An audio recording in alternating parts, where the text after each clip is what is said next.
Dando prosseguimento ao nosso conteúdo de metabolismo do glicogênio, nessa videoaula 2, a gente vai falar um pouquinho sobre o anabolismo do glicogênio, que nada mais é do que a construção de moléculas de glicogênio a partir de excesso de glicose, porque a gente só vai construir glicogênio se tiver glicose sobrando no organismo.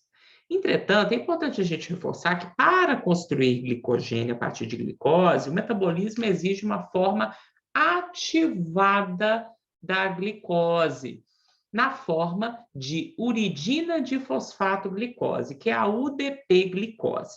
Para a gente sintetizar UDP-glicose, que é glicose ligada a nucleotídeo com base nitrogenada uracila e 2 grupos fosfatos, a gente precisa, originalmente, de um nucleotídeo de uridina, mas com 3 fosfatos, o famoso UTP. Então, a partir de UTP e de glicose 1-fosfato, a gente consegue adicionar UDP-glicose a uma extremidade não redatora do glicogênio, que está em formação, que está em crescimento. Então, enquanto que lá na degradação, pela glicogênio fosforilase, um glicogênio recebia o ataque de um fosfato inorgânico, liberava glicogênio com menos uma glicose, liberava glicose e um fosfato. Quando a gente está sintetizando um glicogênio reage com a glicose ativada na forma de UDP-glicose, aumenta um resíduo de glicose e libera uma molécula de UDP, que pode ser fosforilada a UTP, que é a base para sintetizar UDP-glicose a partir de glicose 1-fosfato. Bom, então a UDP-glicose, gente, ela é a forma ativada da glicose produzida a partir de UTP, que é o nucleotídeo trifosfato de uridina, e de glicose 1-fosfato. E essa UDP-glicose, portanto, é a matéria-prima para a síntese, para o crescimento de glicogênio, tá? Bom, a UDP-glicose, portanto, ela é sintetizada a partir de glicose 1-fosfato e de UTP pela enzima UDP-glicose pirofosforilase, tá? Então, gente, a UDP-glicose é sintetizada a partir da glicose 1-fosfato e do UTP pela enzima UDP-glicose pirofosforilase, tá? Então, aqui a gente tem a molécula de UDP-glicose, lembrando, então, portanto, que aqui a gente está vendo a glicose e o nucleotídeo de fosfato de uridila. Rafael, como é que você sabe, olhando assim, que é um nucleotídeo? Porque eu já tenho o olho treinado e sei que aqui eu tenho uma pentose, aqui eu tenho a base nitrogenada uracila e aqui eu tenho 2 grupos fosfato. Portanto, aqui eu tenho, na parte preta, a molécula UDP. E aqui em azul, eu tenho a molécula de glicose. Então, a UDP-glicose, também conhecida como uridina de fosfato glicose, é a forma ativada da glicose, que vai ser usada na síntese de glicogênio. Bom, como que essa forma da glicose é sintetizada?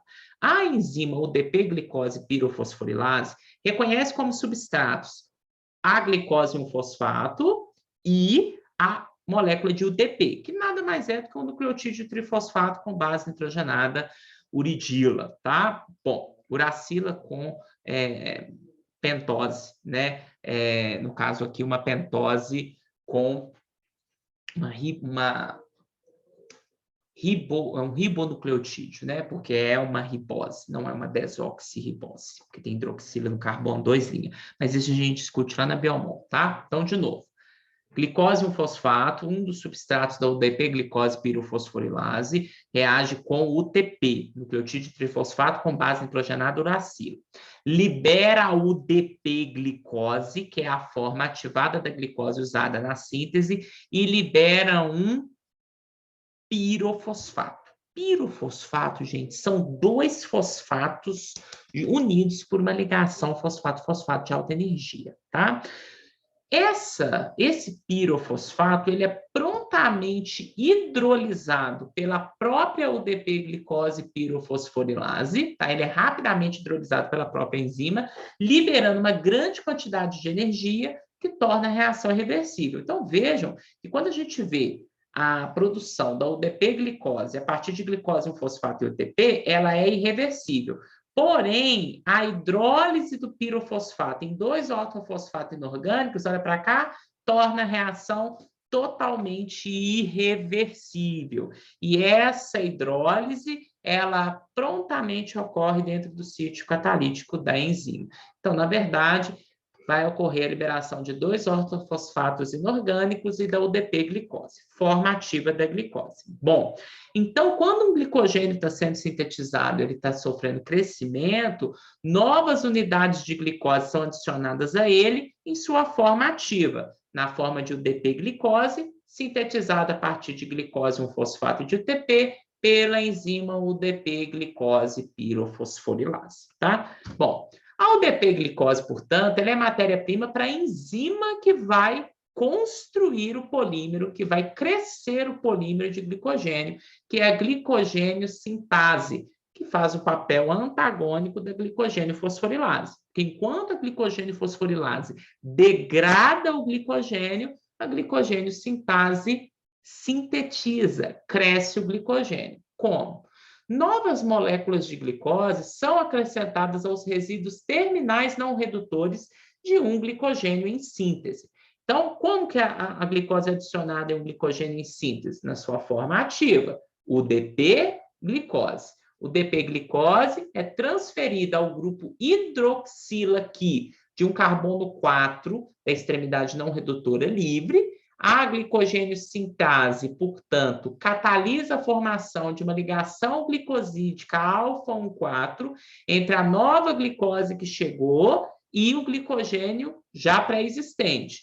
Quando essa ligação alfa-1,4 é sintetizada pela glicogênio sintase, a unidade de glicose é adicionada, ligação alfa-1,4 entre a nova glicose e a última adicionada é sintetizada e libera o DP. Né? O DP que prontamente é fosforilado, a UTP, pode ser utilizado em um novo ciclo de ativação de glicose e de síntese e adição de glicose. Portanto, a glicogênio sintase, como está muito claro aqui no meu slide, ela somente catalisa a produção de ligações alfa-1,4. Portanto, ela só vai fazer com que a cadeia linear do glicogênio sofra aumento.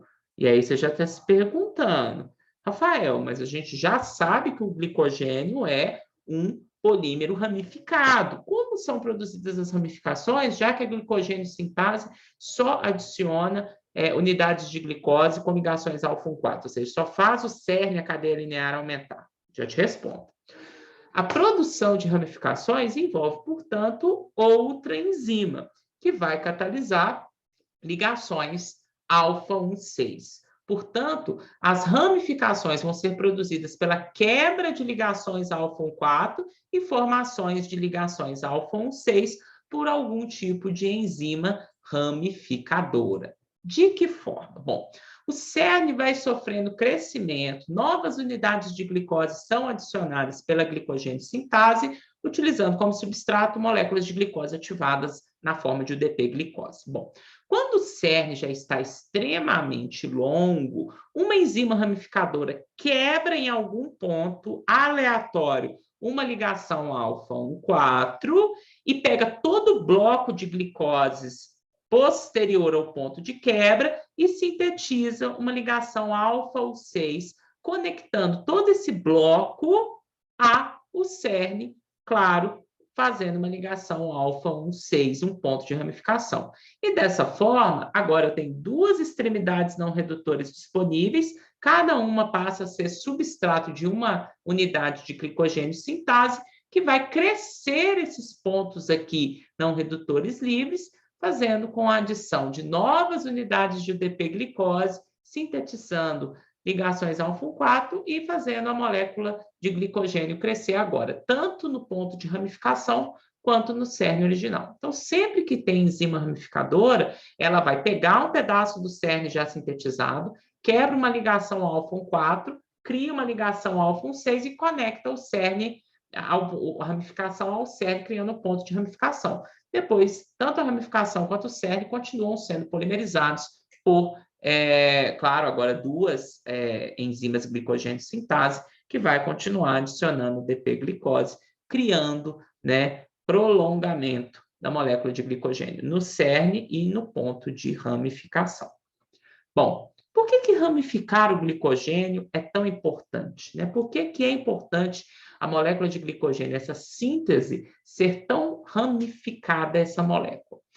A ramificação do glicogênio, pessoal, aumenta a sua solubilidade no meio aquoso, uma vez que quanto mais pontos de ramificação nós temos, mais grupos hidroxilas livres acabam se originando da molécula de glicogênio, aumentando o número de ligações de hidrogênio com a água e, obviamente, permitindo uma maior solubilidade desse glicogênio no meio aquoso celular.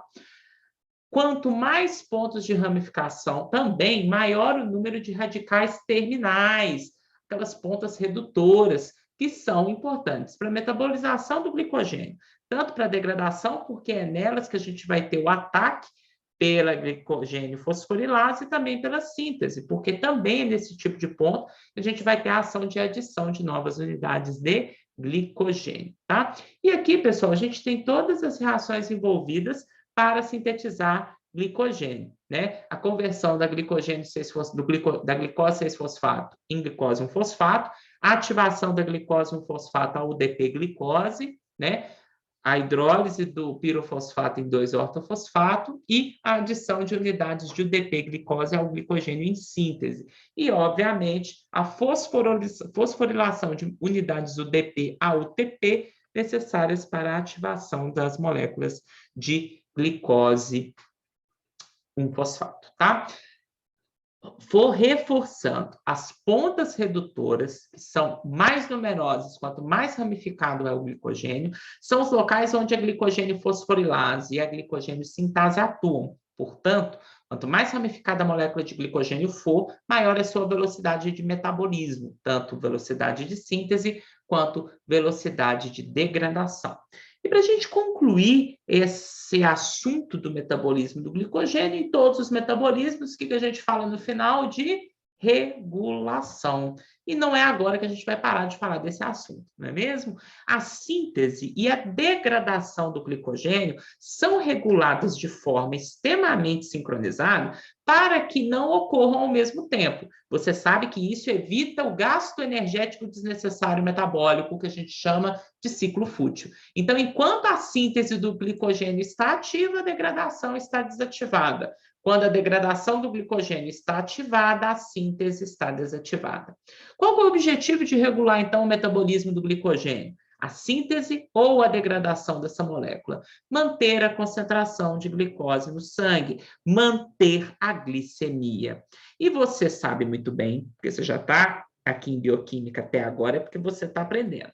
Então, você sabe que quando a gente tem uma via metabólica, as enzimas que são alvo de controle são as famosas enzimas reguladoras. E no caso do metabolismo do glicogênio, é a glicogênio sintase, que atua na síntese de glicogênio. Rafael, já esqueci. É a enzima que adiciona moléculas de UDP-glicose em um glicogênio em síntese, em prolongamento. Então, essa é a enzima reguladora da síntese. E a glicogênio fosforilase, você já esqueceu, né? Era aquela que fosforilava a ligação alfa-1,4 de um glicogênio pronto, liberando unidades de glicose 1-fosfato livre e diminuindo o glicogênio em uma unidade de glicose. É a enzima reguladora da degradação. E essas enzimas, elas são alvo de regulação por modificação covalente, ou seja, existem resíduos de aminoácidos das duas enzimas que sofrem fosforilação, adição de grupo fosfato, ou desfosforilação, retirada de grupo fosfato. E essa adição ou remoção de grupo fosfato vai ligar ou desligar cada uma dessas enzimas. E essa fosforilação ou desfosforilação vai responder a sinais metabólicos que vão indicar o nível glicêmico do organismo. Por isso que esses dois metabolismos respondem ao nível glicêmico para manter o nível glicêmico regulado. Como que ocorre essa regulação, Rafael? A enzima da degradação do glicogênio, que é a glicogênio fosforilase, ela, quando está fosforilada, grupo fosfato ligado nela, ela está ativa. Quando ela está desfosforilada sem grupo fosfato, ela está inativa. Aí você já pensou, bom, então a outra deve ser o contrário, está certinho. A glicogênio sintase, que faz a síntese de glicogênio, quando ela está fosforilada, ela está desligada, inativa. E quando ela está desfosforilada, ela está ligada, ela está ativa. Um dos principais sinais metabólicos que vão regular esse processo de fosforilação, desfosforilação, leia, ligar e desligar as enzimas que regulam o metabolismo do glicogênio, são hormônios que indicam ou diretamente o nível glicêmico ou uma situação relacionada ao nível glicêmico, como é o caso da insulina, do glucagon e da epinefrina adrenalina. Veja, portanto, que a insulina faz com que a glicogênio sintase se desfosforile e fique ativa, enquanto que o glucagon e a adrenalina fosforilam a glicogênio sintase, que quando fosforilada está inativa. O efeito sobre a glicogênio fosforilase é o contrário. A insulina desfosforila a glicogênio fosforilase, que fica inativa, enquanto que o glucagon e a epinefrina fosforilam a glicogênio fosforilase, tornando-a ativa. Na verdade, os hormônios fazem a mesma coisa. Vejam que a insulina desfosforila as enzimas, tanto aqui quanto aqui, e o glucagon e a adrenalina fosforilam. Mas as enzimas é que respondem de forma diferente. Glicogênio sintase fosforilada inativa, glicogênio fosforilada, glicogênio fosforilase fosforilada ativa, tá? Bom, mas é só os hormônios insulina, glucagon e adrenalina que vão regular a síntese do glicogênio ou sua degradação, Rafael? É claro que não. Essas regulações metabólicas respondem tanto a sinais extracelulares, como é o caso dos hormônios, como a sinais intracelulares, que vão mostrar como que a célula está do ponto de vista energético, por exemplo. Vamos ver, então, a regulação da glicogênio fosforilase. Estamos falando da regulação da degradação. De novo, quando a glicogênio fosforilada está, a glicogênio fosforilase está fosforilada, ou seja, tem grupo fosfato ligado nela, ela está ativa. Se ela está ativa, temos a degradação do glicogênio. E quando a glicogênio fosforilase está desfosforilada, sem grupo fosfato, ela está inativa, ou seja, a gente não tem degradação do glicogênio. Bom, portanto, no caso da glicogênio fosforilase, a forma fosforilada dela, que é essa aqui, ela está mais ativa. Isso quer dizer degradação do glicogênio ligada. Bom, a insulina, que é o hormônio liberado pelo pâncreas em alto nível de glicose sistêmica, é o hormônio liberado pós-prandial, né, após uma alimentação, glicemia lá na tampa, a insulina ativa a desfosforilação da glicogênio fosforilase. Então, se a insulina está aqui, ó, ativando a desfosforilação da glicogênio fosforilase, a insulina está o quê? Inativando a degradação do glicogênio. Faz todo sentido, porque se você está com glicose na tampa no organismo, por que você vai lá desmobilizar a glicose da reserva? Não faz sentido? Faz, né? Bom, se você tem muita glicose 6-fosfato na célula, isso quer dizer o quê? Se tem muita glicose 6-fosfato, é porque tem muita glicose lá fora, entrando na célula, fosforilando essa glicose, a glicose 6-fosfato pela hexoquinase. Então, se tem muita glicose 6-fosfato, a gente vai ativar essa desfosforilação e vai inativar a degradação. Por quê?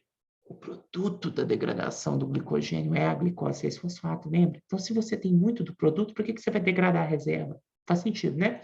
Então, como a insulina, a glicose 6-fosfato também vai ativar a desfosforilação da glicogênio fosforilase e, portanto, inativa a degradação do glicogênio, tá? O glucagon e a adrenalina, lembrando, a adrenalina sinaliza a situação de perigo, seu músculo precisa de glicose para gerar energia e você fugir da prova de bioquímica, né? Então, isso mesmo.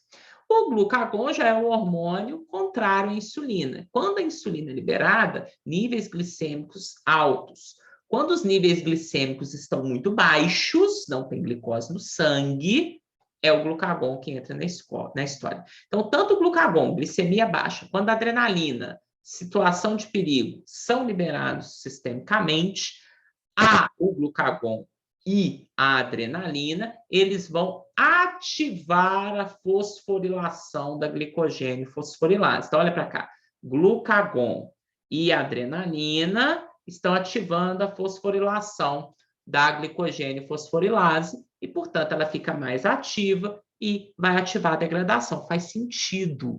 Porque se o glucagon indica que a glicemia está baixa, você tem que ir lá na reserva e desmobilizar a glicose da reserva. Glicogênio fosforilase faz isso. Vai fosforilar glicogênio, a glicose, um fosfato. Então, portanto, faz sentido. E se você está numa situação de perigo, seu músculo precisa de glicose, você tem que tirar das reservas. Tanto da reserva do próprio músculo, glicogênio muscular, quanto da reserva no fígado, glicogênio hepático. Tá? Bom, o cálcio, ele está alto na célula, principalmente na fibra muscular, numa atividade muscular alta. Situação de perigo está demandando o quê? Movimento muscular. Cálcio está em alta concentração intracelularmente, principalmente na fibra muscular. Muito AMP, você sabe que significa carga energética baixa. Isso quer dizer que você precisa desmobilizar as reservas para suprir aquela célula com energia.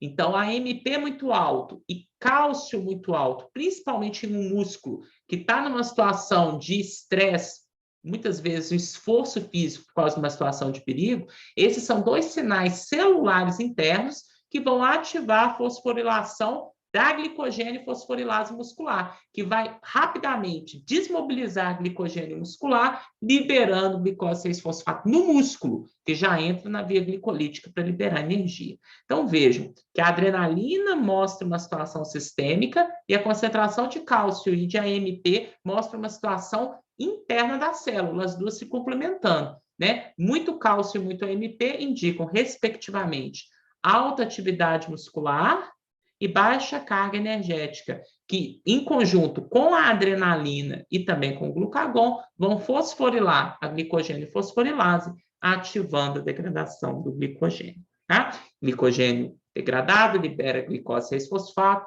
que pode ser utilizado para a produção de energia, ou, no caso do fígado, glicose 6-fosfato liberada, perde o fosfato lá no retículo, como a gente viu, vira glicose livre, que vai para o sangue e pode ser mobilizado, inclusive, para o músculo, além das hemácias e o cérebro. Bom, você já deve estar pensando, bom, aqui a gente viu a regulação da glicogênio fosforilase, da degradação. Então, a glicogênio sintase, da síntese, vai ter regulação completamente oposta. Você está certíssimo, cara, é isso mesmo. Glicogênio sintase, ela responde à fosforilação de forma diferente. Quando ela está desfosforilada, ela está ativa, e quando ela está fosforilada, ela está inativa. Portanto, ela vai responder de forma diferente ao efeito da insulina e do glucagon e da adrenalina. Bom, glicogênio sintase, portanto, em sua forma fosforilada, ela está inativa. E, portanto, na forma desfosforilada, ela está ativa. A insulina inibe fosforilação. Então, a insulina inibe que ela saia da forma inativa. Perdão. A insulina inibe que ela saia da forma ativa e vá para a forma inativa. Como a insulina inibe a fosforilação, mantém a glicogênio sintase em sua forma ativa. Faz todo sentido, porque se a insulina indica que tem muita glicose no sangue, faz todo sentido você guardar essa glicose na forma de glicogênio. Então, a síntese de glicogênio tem que estar ativa, né? A insulina estimula a desfosforilação, mantendo a glicogênio sintase na sua forma ativa, mantendo a síntese de glicogênio ligada na célula. O glucagon e a adrenalina, eles vão fosforilar a enzima glicogênio sintase. Então, dessa forma, eles vão, de fato, a insulina e o glucagon e a adrenalina, eles vão fosforilar essa enzima, bloqueando a síntese de glicogênio e permitindo com que essa glicose que pode inclusive estar pouca no organismo, ela fique retida no sangue, seja utilizada por aqueles tecidos que de fato precisam dela, principalmente hemácia e cérebro.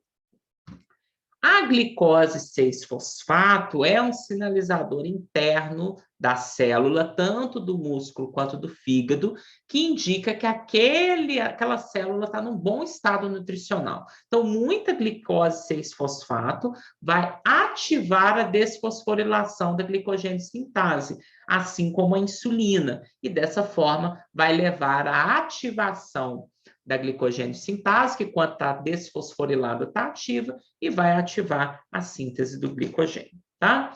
Portanto, pessoal, a gente precisa ver aqui que é o seguinte, quando a gente tem glicose muito alta no sangue, depois de uma boa alimentação com carboidrato, a gente tem uma liberação da insulina, né, que vai fazer, portanto, com que nós tenhamos alta glicose na concentração do sangue, né, porque você acabou de comer, os receptores GLUT2 das células vão levar essa glicose para dentro da célula, né, aumentando o nível de glicose interna. Primeira coisa que a gente vai ter vai ser a ativação tanto da síntese quanto a ativação da atividade das enzimas reguladoras da via glicolítica, hexoquinase, fosfofrutoquinase 1 e piruvato quinase. Todas elas vão ser ativadas e muito produzidas na célula. Célula vai estar com a via glicolítica ativa. Mas também, principalmente no caso do fígado e do músculo, nós teremos a ativação da glicogênio sintase, né? E, portanto, parte dessa glicose 6-fosfato vai ser convertida em glicogênio. Portanto, a síntese de glicogênio no fígado e no músculo também vai estar ativa após uma situação de alta ingestão de carboidrato.